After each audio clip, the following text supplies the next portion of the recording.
Okay, so all these major issues that we were discussing in the previous lecture, such as global warming, global climate change, deforestation, pollution, okay, लिखते जाते हैं global warming, global climate change,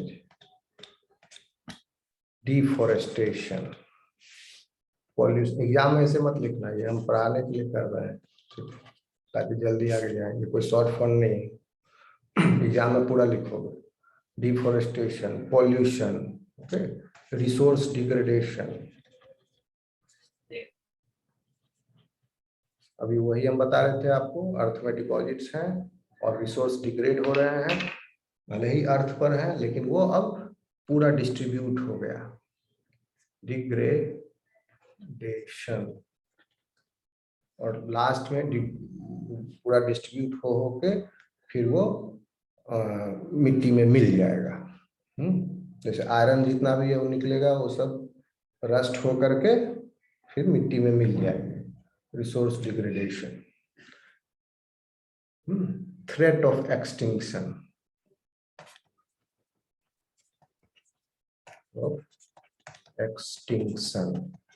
species विलुप्त हो रहे हैं।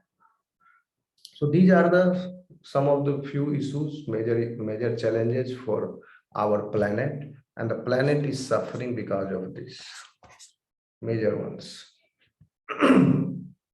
इसीलिए environmental ethics जो है वो की फीचर है, वो बहुत ही जरूरी है लोगों को पढ़ना, लोगों को जानना समझना, ठीक है। और कुछ नहीं, एनवायरमेंटल एथिक्स आप अपने विवेक से सवाल करोगे, आपको खुद पता चल जाए क्या करना चाहिए क्या नहीं।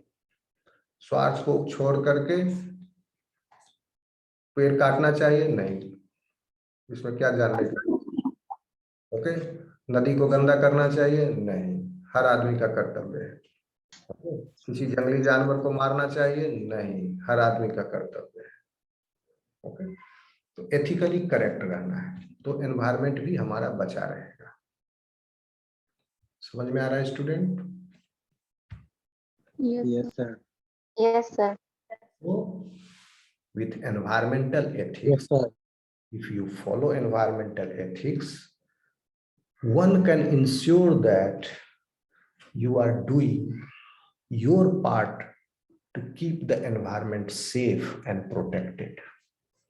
अगर कोई अपने environmental ethics को follow कर रहा है कोई व्यक्ति, तो वह अपना जिम्मेदारी का निर्वहन कर रहा है, ओके। ये उसकी जिम्मेदारी है, उसका ईमानदारी पूर्वक वो हक अदा कर रहा है, निर्वहन कर रहा है, और आप अपना योगदान दे रहे हैं हमारे एनवायरनमेंट को सेफ और प्रोटेक्टेड रखने में।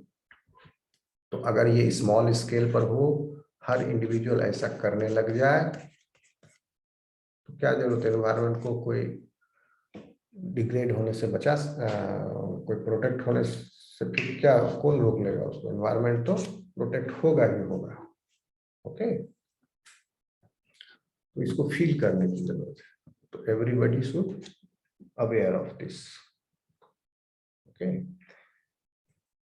जैसे एग्जांपल लीजिए, एवरी टाइम जब भी कभी पेड़ कटा है टू मेक योर होम और other resources, we are basically using these natural resources that are becoming more and more sparse to find. ज्यादा से ज्यादा पेड़ कटेंगे, पेड़ों की उपलब्धता दिन प्रतिदिन कम होती जाएगी, और लकड़ियां जो हैं महंगी तो होगी, छोड़ो उसको, उपलब्धता कम होती जाएगी, पेड़ कम होते जाएंगे। एक पेड़ कम हुआ, that means that much addition of oxygen in the atmosphere is hampered. आपने एक विशाल पेड़ को किसी ने काट दिया, और वो कितना ऑक्सीजन कंट्रीब्यूट कर रहा था इन द एटमॉस्फेयर, उसको आपने छीन लिया वातावरण से।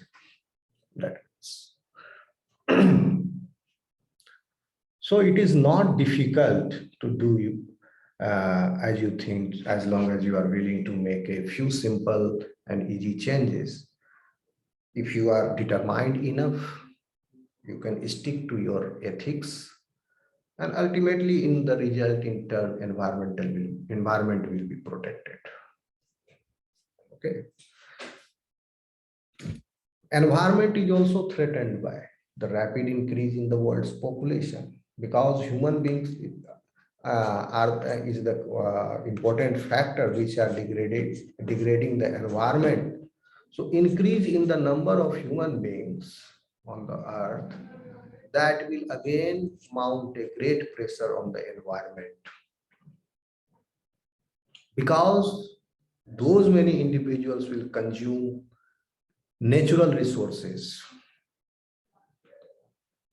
They will consume more and more natural resources day by day. Their demand will keep on increasing. And in the parallel side, their lifestyle, their comfortability, वो भी इंक्रीज हो रहा है. ओके, अभी मोबाइल iPhone 12s था, अभी 13 आ गया. iPhone 12 Pro था, अभी 13 Pro आ गया iPhone, और 12 Pro डिसकंटिन्यूड कर दिया. कंपनी कितना चालाक है. और 13 इसका टॉप एंड प्रोडक्ट है, उसके नीचे iPhone 12 रख गया बस. उसके नीचे iPhone 11. इन सब के प्रो वर्जन हटा दिए. प्रो वर्जन सिर्फ है 13 का, यानी टॉप एंड प्रोडक्ट का. किसी को प्रो वर्जन लेना है तो उसको i13 लेना पड़ेगा. कुछ दिन पहले तक iPhone 12 Pro था, डिसकंटिन्यूड.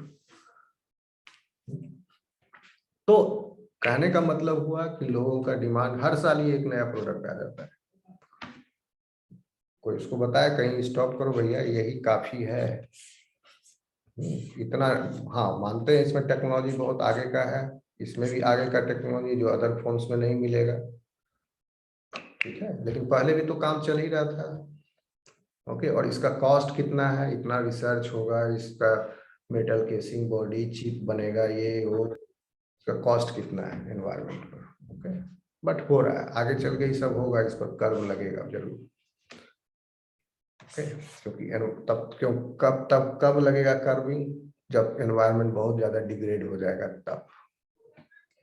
क्योंकि एक नया मॉडल आने से पीछे का सारा पुराना मॉडल जो है वो बेकार हो जा रहा है. लोग जो है उसको सोचते हैं कि अब नया वाला खरीदें, अब वो पुराना वाला जाएगा कहाँ, डस्टबिन में, डब्बा में, क्या प्रॉपरली रिसाइकल होगा. चलिए, ये क्वेश्चन है, आप समझिए. आ रहा समझ में स्टूडेंट्स मेरी बात?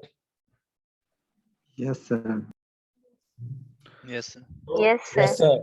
With the rapid increase in the human population, the consumption of natural resources also have increased several times, and this has degraded our planet's ability to provide the services we human basically need. अपने luxury के चक्कर में अपना basic need के चीज को humans ने बर्बाद कर रहे हैं. ठीक है, लग्जरी फुलफिलमेंट के लिए बेसिक चीज, हवा, पानी, ये सब बेसिक जो कंपोनेंट्स है, एबायोटिक कंपोनेंट्स जो आपको फ्री में मिले हुए हैं और सबसे ज्यादा एसेंशियल, इनकी कोई कीमत नहीं लगा सकता है, इसको बर्बाद किया जा रहा है अपने एक लग्जरी कंफर्टेबल लाइफ के लिए. ओके, तो जिसका बर्बाद हो रहा है वो किसका बर्बाद हो रहा है, वो फ्यूचर जनरेशंस का बर्बाद हो रहा है, उनके हक का. वो माफ नहीं करेंगे, वो इतिहास में लिखेंगे अपने किताबों में. ओके, तो देखिए आजकल कोई कितनी आसानी से रोड के किनारे पड़ा हुआ प्लास्टिक का कचरा जला देता है, और उससे निकलने वाला जो विषैला धुआं होता है, फुल इन कार्बन, आपका sulphur dioxide, carbon monoxide, nitrogen dioxide, इससे भरा हुआ है, और हाइड्रोजन सल्फाइड, ऐसे पॉइजनस गैसेस से भरे हुए हैं. और उसके प्लास्टिक जो पॉलीमर है, उनके इंटरमीडिएट्स जो पार्शियली ऑक्सीडाइज्ड स्टेट में है, अधजलीय अवस्था में, वो सब भी, उनके सस्पेंडेड पार्टिकल्स, उड़ते हुए कार्बन के कण, उनके वो कितना डैमेज कर रहा है, लेकिन किसी का उस पर नजर नहीं जाता है, वो एनवायरनमेंट को बहुत डैमेज कर रहा है.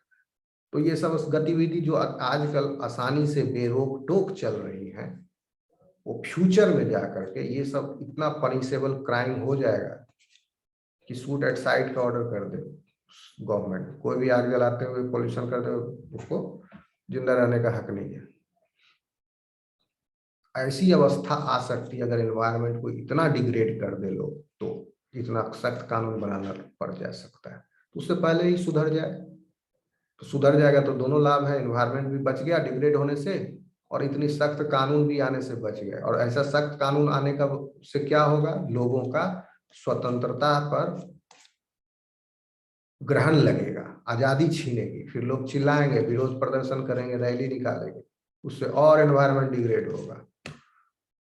क्योंकि मॉब जो होता है, भीड़, उसका कोई दिमाग नहीं होता है। वो वो मतलब वाइजली सोच नहीं सकता है, मॉब, भीड़ है वो एनवायरनमेंट डिग्रेड हो रहा है, साइड में डिग्रेड होते रहेगा, ये अपना विरोध प्रदर्शन भी करेगा, ये मॉब है। समझ रहे हो? तो ये सब बहुत बड़े बड़े चैलेंजेस हैं हम लोगों के सामने, उससे हमको फिर दो चार होना है, इसका सॉल्यूशन कैसे निकाला जाए, गवर्नमेंट को भी सोचना है, जो फ्यूचर जनरेशन से, मतलब जो एग्जिस्टिंग जनरेशन जिनके हाथ में पावर है उनको सोचना है। ओके, क्योंकि ये सब का कंजम्पशन जो है रिसोर्सेज का, वो बहुत ही फास्ट गति से हो रहा है और उनका रिप्लेनिशमेंट उस गति से नहीं हो रहा है। तो एक दिन इन रिसोर्सेज के शॉर्टेज पड़ जाने वाले हैं। जैसे अगर वातावरण में ऑक्सीजन की मात्रा को आप कन्वर्ट करते रहेंगे, हमेशा कार्बन डाइऑक्साइड में कर रहे हैं, उसका रिप्लेनिशमेंट कैसे हो रहा है? पौधों के द्वारा छोड़े हुए ऑक्सीजन से। अब पौधे काट रहे हैं और उत्सर्जन बढ़ा रहे हैं, जो इस उत्सर्जन को कम कर रहे हैं उनको हटा रहे हैं और उत्सर्जन को बढ़ा रहे हैं। तो एटमॉस्फेयर में नेचुरली है, ये कितना टॉलरेट करेगा? इम्बैलेंस आ जाएगा। The percentage of carbon dioxide will increase and it is increasing. Okay, और जब इंक्रीज कर रहा है तो उसका फिर एडवर्स इफेक्ट एक दिन जरूर देखने को मिलेगा और मिल रहा है। तो एनवायरमेंटल एथिक्स जो है वो एक साइंटिफिक अंडरस्टैंडिंग के आधार पर बना है, क्योंकि इन सब का जो एनवायरमेंटल फैक्ट, जो रिसोर्सेज हैं, हमारे कंपोनेंट्स हैं, उनको डिग्रेड करने से जो कॉन्सिक्वेंसेज हैं, वो सब साइंस के दृष्टिकोण से समझ में आ सकती है।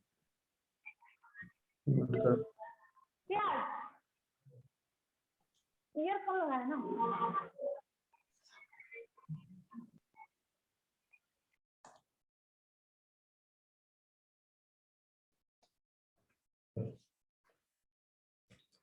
तो एनवायरमेंटल एथिक्स साइंटिफिक अंडरस्टैंडिंग पर है, और यह साइंटिफिक अंडरस्टैंडिंग जो है ह्यूमन बीइंग का अपना साइंटिफिक अंडरस्टैंडिंग की वजह से, नोट करो,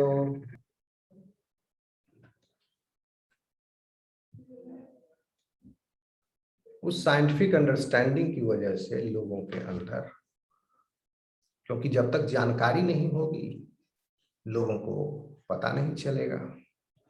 ओके, अब तो खैर गांव गांव तक बच्चे बच्चे को, अनपढ़ व्यक्ति को भी पता है कि ऑक्सीजन कितना इंपॉर्टेंट है, लेकिन यह उनके हैबिट्स में इनकलकेटेड। अब ये कोई पैमाना नहीं है कि गांव के रहने वाले या कोई निरक्षर व्यक्ति जो है वह पर्यावरण को, वो सबसे ज्यादा फ्रेंडली होते हैं, वो इको फ्रेंडली होते हैं। और पढ़े लिखे लोग जो शहरों में रहते हैं, सुबह से लेकर शाम तक वो कार्बन उत्सर्जन में ही अपना योगदान दे रहे हैं। ओके, गाड़ी से ऑफिस गया, एक बड़ी सी गाड़ी में अकेला बैठ के ऑफिस गया, सुबह से लेकर शाम तक एक डस्टबिन पूरा भर दिया डिस्पोजेबल आइटम से। तो इवन मिडिल क्लास भी कोई भी सामान खरीदा वो रैपर से है। तो इस तरह से सब लोग अगर वो समझेंगे वैल्यूज, मोरल प्रिंसिपल, एंड उनके अगर ये सब समझेंगे तो उनके जो है डिसीजंस जो है इम्प्रूव्ड होंगे। इम्प्रूव डिसीजंस होंगे तो उनको एनवायरनमेंट अपने आप फिर प्रोटेक्ट होगा। जो पहले वो डिसीजन ले रहे थे उससे एनवायरनमेंट को नुकसान हो रहा है, अब वो उनके डिसीजन इंप्रूव हो गए। ओके, तो पहली बार इस प्रकार की जागरूकता जो है पूरे वैश्विक स्तर पर 1970 में आई थी, और इवेंट का नाम था अर्थ डे।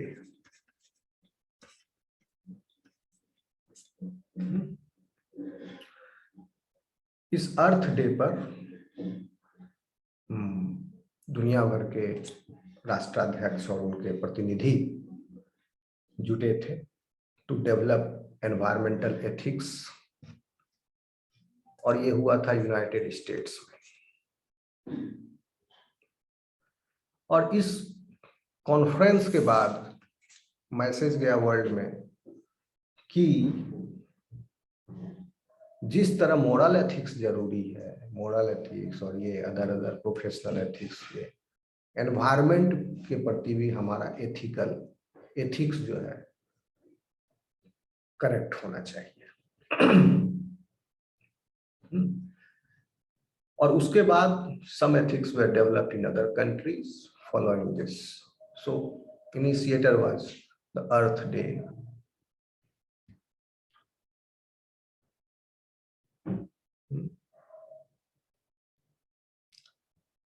तो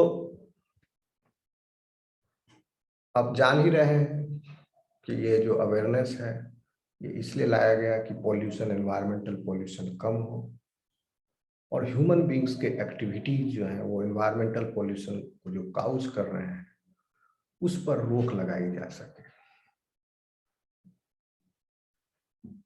तो और ओवर पॉपुलेशन की वजह से ज्यादा डिमांड जनरेट होगा रिसोर्सेज का, फिर उससे और ज्यादा प्रॉब्लम क्रिएट होगी, क्योंकि ज्यादा फूड की मांग बढ़ेगी, ज्यादा पानी की मांग बढ़ेगी, ज्यादा शेल्टर की मांग बढ़ेगी, और quality of life will decrease. पानी की उपलब्धता जो आज से 1 दशक पहले थी प्रति व्यक्ति, वह आज नहीं है। पानी की उपलब्धता, शुद्ध पेयजल की, शुद्ध जल की उपलब्धता प्रति व्यक्ति ये दिनों दिन घटती जा रही है। क्यों? क्योंकि पॉपुलेशन तो भी एक बढ़ रहा है, दूसरा आपका वाटर बॉडीज घटा रहे हैं, वेटलैंड को एनक्रोचमेंट कर रहे हैं। मुंगेर के बाहर वेटलैंड था, उसको एनक्रोचमेंट कर दिया, लैंड रिफिल कर दिया शहर का कचरा से, वो पूरा इकोसिस्टम जो वहां पर है, वेटलैंड इकोसिस्टम, वो डिस्ट्रॉय हो गया। पहले कितना सुंदर था वहाँ, कमल के फूल और ये सब बड़े बड़े वहाँ मेढक होंगे, वहाँ एक इकोसिस्टम था, मछलियाँ थी और भी जंतु थे वहाँ। उसमें प्लास्टिक कचरा, पूरा शहर का कचरा, वहाँ देखो मुंगेर का आपका हेरुदेरा से लेके वहाँ साफियाबाद और हेरुदेरा के बीच में रोड के, हाईवे के दोनों तरफ लैंड रिफिल करके कचरा भर दिया है। ओके, तो these events cannot be reverted back। Permanent damage हो गया, तो क्या करें? उसको रोकना जरूरी है, और ना करे। कोई मूर्ख आदमी ट्रैक्टर पर बैठा हुआ है, उसको कोई मूर्ख ठेकेदार आदेश दे रहा है, वो मूर्ख ठेकेदार किसी मूर्ख इंजीनियर या किसी मूर्ख उसके अंदर में है, उसको पता है कि नहीं करना चाहिए, इसको पता है, ठेकेदार को भी पता है, इसको नहीं पता है। जो फ्रंट लाइन में है उसको लगता है ये कहीं भी फेंक दो। इस सबको थोड़ा थोड़ा पता है, तो सब लोग दोषी है। इन सबों के अंदर एनवायरमेंटल एथिक्स नहीं है। ओके, और कई सारे इंजीनियरिंग डेवलपमेंट्स और प्रोजेक्ट डेवलपमेंट जो चल रहे हैं वो भी एनवायरमेंटल एथिक्स के अकॉर्डिंग नहीं काम कर रहे हैं, क्योंकि ये सब जो डेवलपमेंट्स हो रहे हैं ये सब रिसोर्स डिप्लीशन को काउज कर रहे हैं, एनवायरमेंट के डिस्ट्रक्शन कर रहे हैं, तो कहां से एनवायरमेंटल एथिक्स को फॉलो करेंगे? Okay, and these are the several environmental issues, among some of the several environmental issues that have created havoc on our environment and human life. If ignored today, these ill effects are sure to curb human existence in near future.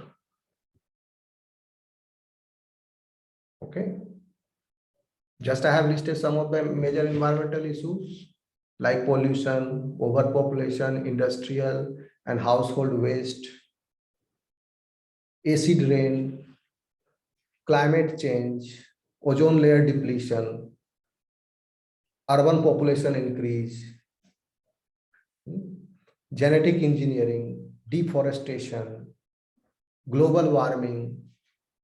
All these environmental concerns are the issues which are the major concerns, because these are the degraders.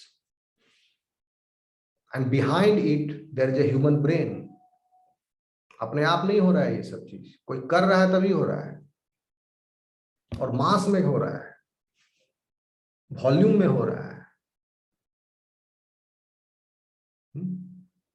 ये सारे जो जितने भी degradation है, ये सारे event जो human activity जो एनवायरमेंटल एथिक्स के खिलाफ है, ये सब एक बड़ा इम्पैक्ट एनवायरमेंट पर कॉज कर रहे हैं, और उसके इफेक्ट, उसका प्रभाव दिखना शुरू हो गया है।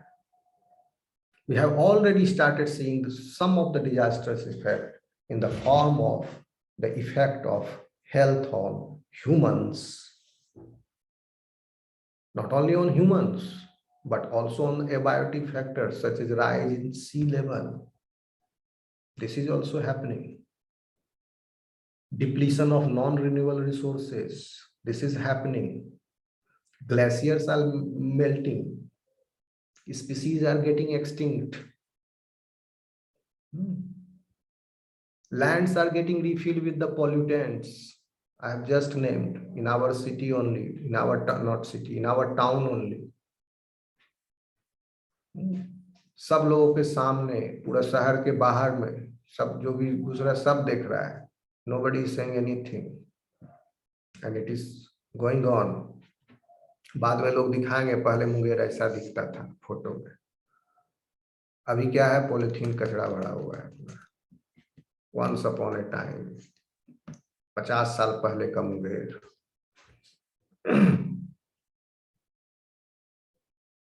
टॉक्सिक डस्ट भी जनरेट हो रहे हैं, ये सारे इंडस्ट्रियल छोटे छोटे घरों में चिमनी लगा लगा के कुछ कुछ बना रहा है. ओके, बिना कोई लाइसेंस के, क्लियरेंस के, जितना मर्जी उतना धुआं छोड़ रहा है चिमनी से. यूपी के कुछ कुछ शहर, मुरादाबाद जैसे ही सब जा हुए, तो वहाँ फैजाबाद जो चूड़ियों का शहर है, घर है घर, उसमें फैक्ट्री है, और घर है घर चिमनी है, उसमें धुआं निकल रहा है. चूंकि चूड़ी बन रहा है, पीतल उद्योग है, वहां बन रहा है, कुछ कुछ हो रहा है. और सरकार भी कुछ करे, कुटीर उद्योग है, लोगों को रोजगार मिला हुआ, ठीक है, लोग रोजगार करें, लेकिन एनवायरमेंट गया.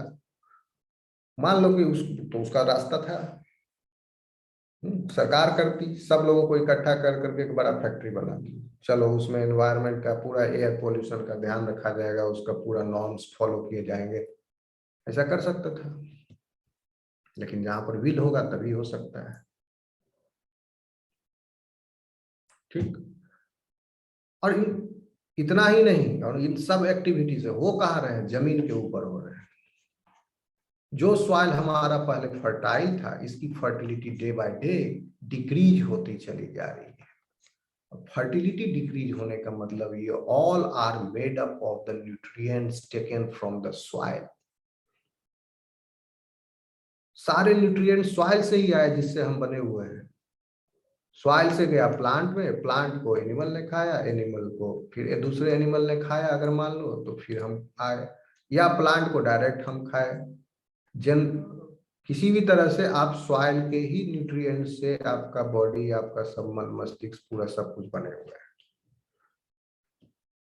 ओके, सॉइल के न्यूट्रिएंट से, क्योंकि ऑक्सीजन जो आप ले रहे हैं वो बॉडी में तो जा रहा है, वो ऑक्सीजन जा रहा है वाटर के पास, वो ऑक्सीजन का वाटर बन रहा है, और फिर ये वाटर एज ए वेपर आप छोड़ दे रहे हैं. Apart from the water, your body is made up of those components which are coming from the soil. और सॉइल की फर्टिलिटी अगर घटते घटते चले जाएगी, ऐसे सब सारे कुकर्म हो रहे हैं उसके ऊपर,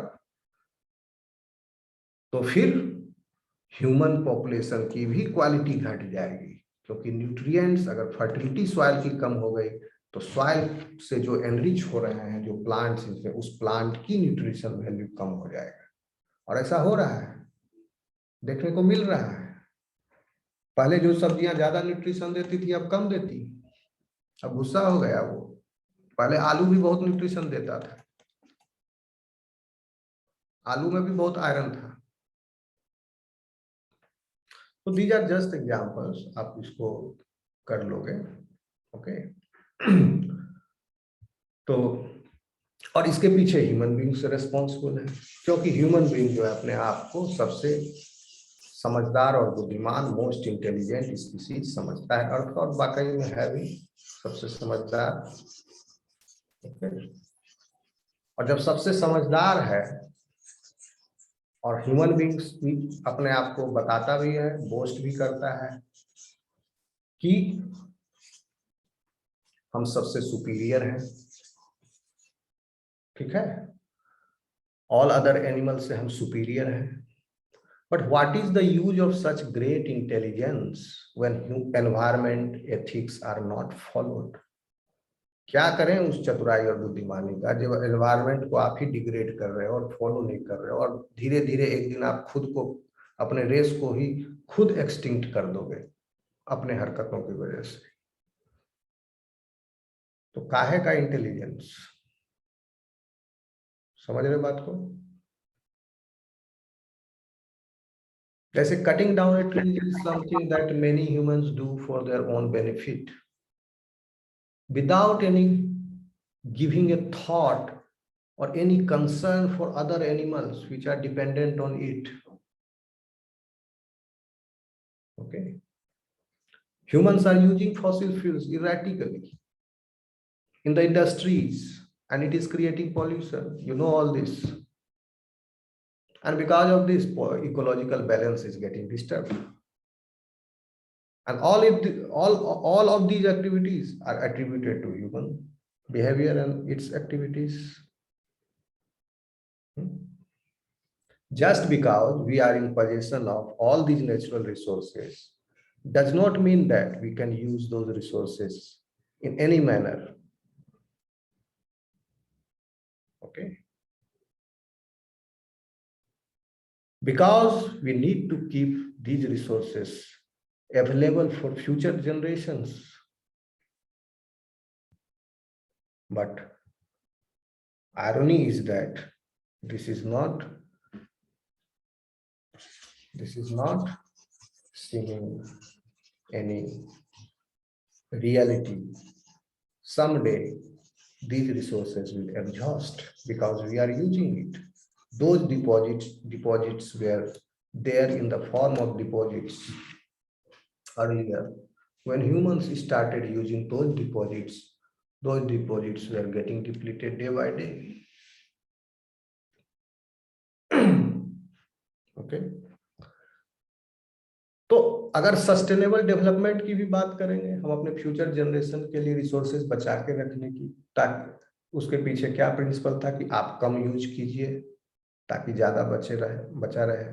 चलो कम यूज कर लिए, फ्यूचर जनरेशंस के लिए बचा रहे हैं रिसोर्सेज, लेकिन जो रिसोर्सेज फाइनाइट रिसोर्सेज हैं, नॉन रिन्यूएबल रिसोर्सेज हैं, जो पीछे से जिनकी पूर्ति नहीं हो रही है, जो सीमित मात्रा में है, वो चाहे कम यूज करें चाहे थोड़ा यूज कर ज्यादा यूज करें, एक ना एक दिन अवश्य खत्म हो जाएंगे। हाँ, ये हो सकता है कि कम यूज करेंगे तो वो ज्यादा टाइम तक चलेंगे, लेकिन वो खत्म होने हैं। जैसे कोल और पेट्रोलियम, इनको खत्म होना है, लेकिन इन दोनों के प्रोडक्ट्स, कोल जलने के बाद प्रोडक्ट, पेट्रोलियम जलने के बाद के प्रोडक्ट, और जलने से पहले के रिएक्टेंट्स भी, ये दोनों टॉक्सिक हैं, दोनों हार्मफुल हैं फॉर एनवायरमेंट। कहीं ऑयल स्पिल हो जाए तो that also cause a great destruction to the ecosystem, marine ecosystem. और अगर ऑयल जल जाए, तेल जल जाए, तो उससे निकलने वाले जो एयर है, पॉल्यूटेंट्स हैं, दैट इज आल्सो एनवायरमेंट। तो इनका, कोल और ऑयल जो फॉसिल फ्यूल्स है, इनका यूज भी और उनका बिखराव भी समझ रहे हो, इनको एक्सट्रैक्ट करने में इनका जो बिखराव होगा वो भी दोनों हार्मफुल है, टॉक्सिक है। तो समझदारी इसी में कि जितना जल्दी हो इसका उपयोग बंद कर दिया जाए। जो जहां पर है, पहले क्या था, 100 साल पहले, 200 साल पहले, कोल जहां पर है वहां पर है, किसी को पता नहीं है, वो आराम से पड़ा हुआ है। तेल जहां पर है वहां पर है, किसी को पता नहीं, आराम से पड़ा हुआ है। हमको पता चल गया, हम निकाल रहे हैं, यूज कर रहे हैं, एनवायरमेंट गंदा हो गया। तो समझदारी, अगर ह्यूमन बीइंग अपने आप को सुपीरियर कहता है, तो जो जहां पर है एज इट इज, आज के आज, जब से जागो तभी सवेरा, उसको वहीं के वहीं छोड़ दे। उन डिपॉजिट्स को, उनको यूटिलाइज करना छोड़ दे। कर पाएगा ऐसा? दुनिया के 25 राष्ट्राध्यक्ष अगर मिल गए, 25 आदमी बैठ जाए और एक मत हो जाए, सिर्फ 25 आदमी, ज्यादा की जरूरत नहीं है, 25 बड़े बड़े देश के जो राष्ट्राध्यक्ष हैं वो बैठ के निर्णय ले लें, तो ये संभव है। लेकिन ऐसा होगा नहीं, सबके अपने अपने इंटरेस्ट हैं, सबको समय काटना है, वो उनकी लाइफ बीत चुकी है। ओके, उनको लग्जरियस लाइफ की आदत है। कोई ऐसा मेजर ड्रास्टिक कोई बड़ा क्रांतिकारी कदम उठाने में वो नहीं सक्षम है। प्लस इन सब कंट्रीज का एक सोशियो इकोनॉमिक कंडीशन अलग अलग है। कुछ देश ज्यादा ताकतवर हैं, वो धनाढ़ हैं, संपन्न हैं, विकसित हैं। कुछ देश गरीब हैं, अंडर डेवलप्ड हैं, पुअर हैं, खाने के लिए नहीं जुटता है। तो चूंकि समानता नहीं है विश्व के सभी देशों में, तो सभी एक मत नहीं हो रहे, सभी एक टेबल पर नहीं आ रहे हैं, तो ये रियलिटी से अभी दूर है। तो दैट मीन्स कौन बचाएगा? अब देखें क्या होता है। ओके, ह्यूमन बींग्स ही अपने बिहेवियर को दुरुस्त करके बचा सकते हैं, सरकारों पर दबाव बना सकते हैं। ऐसा ना हो कि पॉइंट ऑफ नो रिटर्न तक चले जाएं और फिर हमें कानून बनाने की जरूरत पड़े। क्योंकि पॉइंट ऑफ नो रिटर्न से फिर आप कितना भी पेड़ लगा लीजिए, उसका कुछ नहीं होने वाला है। क्योंकि अगर CO2 का कंसंट्रेशन 0.4% भी हो गया एटमॉस्फेयर में, तो ये पेड़ पौधे जितने भी हैं धरती पर, कुछ को छोड़ के, C4 प्लांट्स जो हैं, वो कार्बन डाइऑक्साइड लेना छोड़ देंगे, वो ऑक्सीजन देना बंद कर देंगे। वो सब प्लांट्स जो है ऑक्सीजन लेंगे, उल्टा चक्र हो जाएगा। अभी भी ले रहे हैं ऑक्सीजन, प्लांट अपने रेस्पिरेशन के लिए ऑक्सीजन ले रहा है, कार्बन डाइऑक्साइड छोड़ रहा है, लेकिन थोड़ी मात्रा में, अपने से रेस्पिरेशन के लिए कहीं। लेकिन इससे कहीं ज्यादा मात्रा में प्लांट कार्बन डाइऑक्साइड ले रहा है और कहीं ज्यादा मात्रा में ऑक्सीजन छोड़ रहा है प्लांट। और अपने जरूरत के लिए प्लांट कुछ मात्रा में ऑक्सीजन ले रहा है और कुछ मात्रा में कार्बन डाइऑक्साइड छोड़ रहा है प्लांट।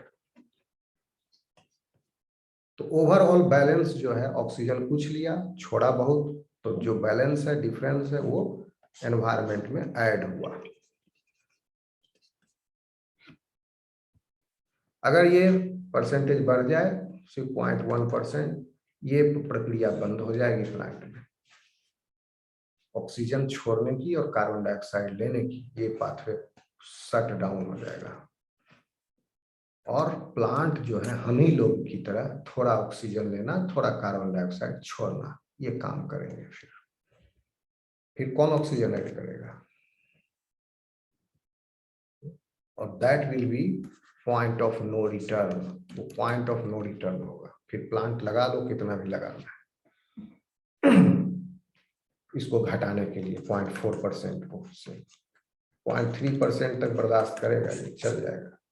और अभी 0.3 तक है, अब ये 0.4 होने में कम से कम 40-50 साल लग जाएंगे इस गति से जो चल रहा है धुआं छोड़ प्रतियोगिता।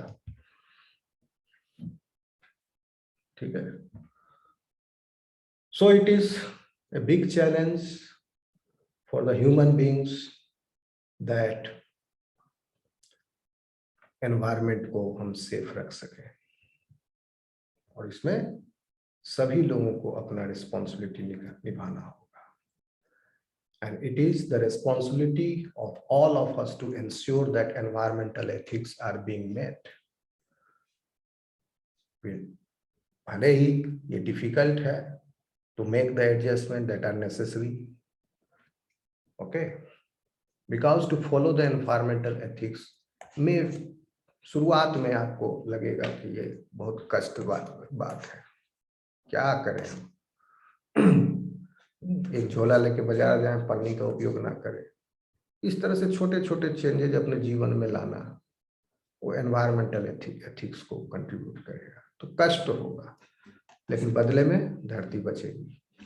इस कष्ट को उठाने के लिए तैयार हैं लोग? नहीं तैयार है। भाषणबाजी कर देंगे, लेकिन अपने पर्सनल लाइफ में नहीं तैयार है, उनके हैबिट में नहीं चालू हुआ है, क्योंकि उनके सराउंडिंग में सब यही फॉलो कर रहे हैं। तो सब मिल लोगों को कलेक्टिवली क्रांतिकारी रूप से ऐसा संकल्प लेना होगा तो हो सकता है। Otherwise we are going fast towards point of no return, 0.4% point of no return. Okay, students.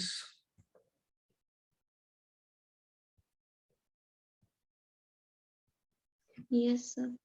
So Yes, this, sir. this is the topic. Yes, sir. आपका ये टॉपिक हो गया, एथिक्स इन एनवायरमेंट। तो अब हम लोग नेक्स्ट क्लास में मिलेंगे।